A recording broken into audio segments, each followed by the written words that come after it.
What if I told you that the United States of America, the most powerful economic and military force in human history, is getting outplayed by a strategy that's literally 2,500 years old? Right now, the Trump administration is staring down Iran. They've got the military blockade, the economic pressure, the whole maximum pressure playbook. But the Iranians, they're stalling. They're dragging it out. They're even demanding $24 billion just as a test of trust. And shockingly, people in Washington are actually surprised by this.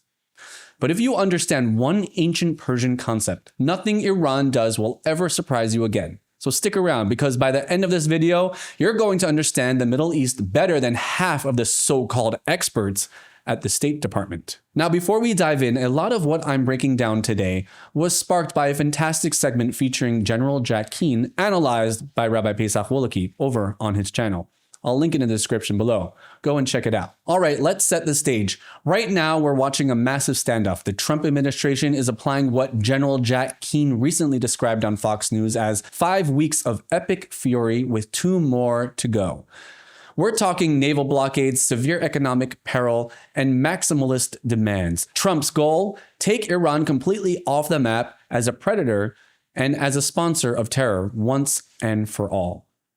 General Jack Keane, a guy who has forgotten more about military strategy than most people ever learn, made a great point. He said the Iranians are fundamentally misunderstanding the US position. They think this is an arbitration, a civilized back and forth where both sides make concessions and everyone goes home happy. Keane's response: who do they think they are talking to? Are we fools? You give me what I want or I return to military force? That's the deal on the table. Refreshingly direct, apparently a controversial concept in diplomatic circles. Keane also pointed out that Iran is trying to run out the clock, hoping to drag negotiations past the US midterms, betting that Trump won't launch combat operations during election season. Classic move. But Keane reminded everyone, before the recent 12-day war, you know, the one where Israel hit Iran directly for the first time in history, which, by the way, Iran had been loudly promising would never happen, Trump gave them a 60-day clock. On day 61, boom, war green light. Iran miscalculated. Shocking. I know. So General Keane is right on the facts. He accurately describes the surface level standoff. But here's the problem. He's describing what is happening, not why it's happening. And to understand the why, we have to go back to 2010. In 2010, a brilliant scholar named Dr. Rhode wrote a paper called The Source of Iranian Negotiating Behavior. Dr. Rhode isn't some armchair pundit with a podcast and strong opinions. He has a PhD in Islamic history, speaks fluent Persian, Arabic, and Hebrew, lived in Iran during the revolution, and spent 28 years as a senior advisor to the US Secretary of Defense on the Islamic world. In other words, he did the homework that apparently nobody in Washington has gotten around to reading the last 16 years. Rhode breaks down Iranian behavior into 3 cultural lessons. And when you hear them, the last 40 years of American foreign policy failures in the Middle East will suddenly make perfect, infuriating sense. Lesson number 1, compromise is weakness. In the West, we love compromise. It's virtue. It's how we do business. You want 10? I want 5, let's settle for 7.5. Shake hands and go get a beer. Everyone wins, everyone's reasonable. It's beautiful. In traditional Persian political culture, compromise is a sign of submission. It's shameful. It signals that you lack confidence and that you can be pushed around. So when an Iranian official demands $24 billion as a test of trust, he is not offering a starting point for a negotiation. He is not being cheeky. He is probing for American weakness. If the US makes a concession, the Iranians don't say, what generous, reasonable people, let's make a deal. They say, they are weak. We can take more. Every concession we make isn't a bridge to peace. It's a neon sign that says, please take advantage of us, and Iran is very good at reading signs. Lesson number 2, Ketman. Ketman, similar to the Arabic concept of taqiyya, is a practice of concealing your true beliefs or intentions for self-preservation.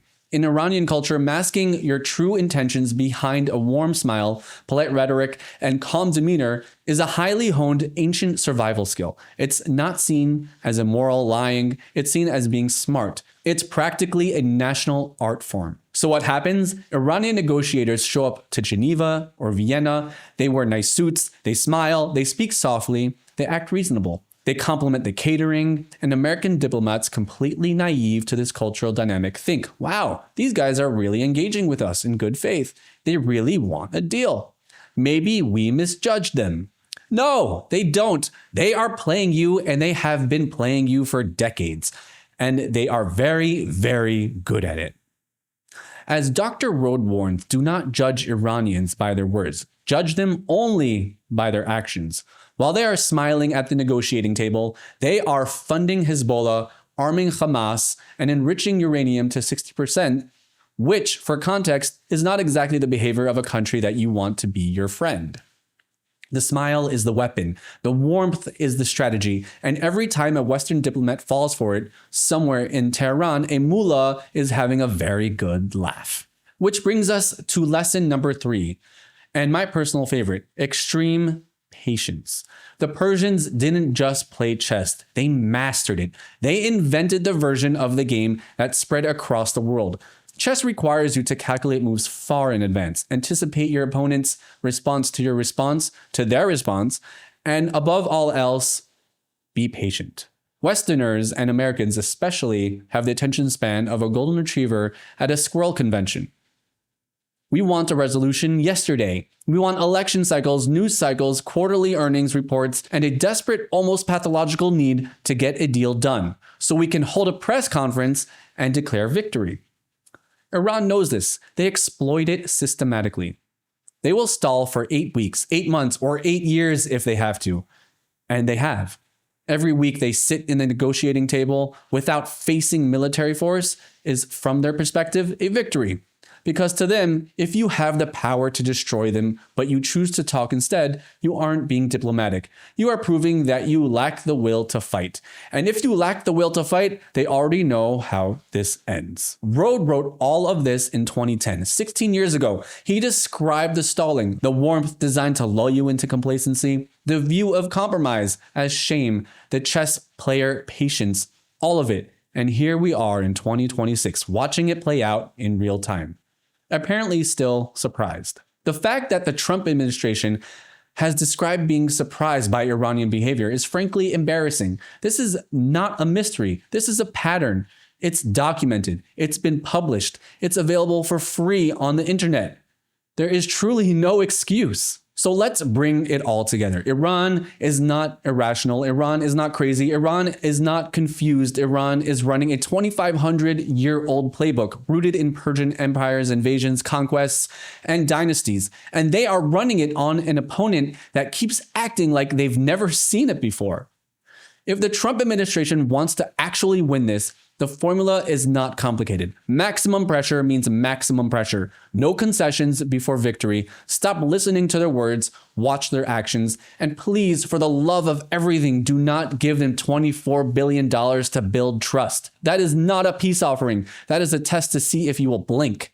Don't blink. We keep projecting our Western values, compromise, goodwill, directionness onto a regime that views those exact values as vulnerabilities to be exploited. It's time to stop playing checkers with chess masters. Israel figured this out long time ago. Maybe it's time everyone else caught up. If this video helped you make sense of the madness, hit that like button, subscribe, and share this video. This is exactly the kind of background knowledge that cuts through the noise. And go check out the original segment in the description. It's worth your time. Until next time, God bless and be well.